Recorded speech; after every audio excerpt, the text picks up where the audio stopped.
I think it matters for the Army because who are the three groups that have consistently been found to be particularly susceptible? Older people. If you grew up with Walter Cronkite and Tom Brokaw, you are less likely to check a source.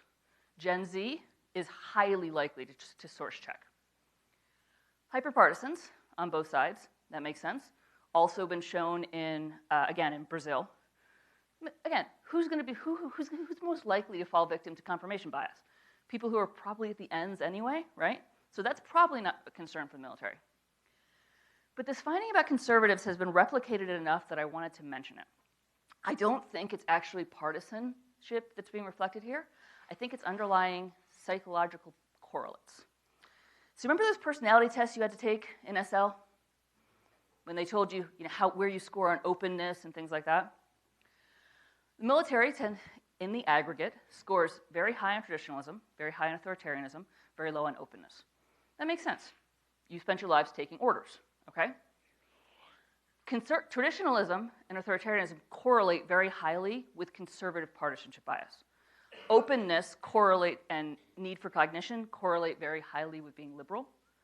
I don't think this is capturing partisanship. I think it's capturing underlying psychological attributes that the military already knows it has a disproportionate amount of. This is last year's election. So if you know whether it's the military is particularly conservative or if it's the military scores high on traditionalism and low on need for cognition, regardless of those, the military is at a particular weakness for that reason, for disinformation.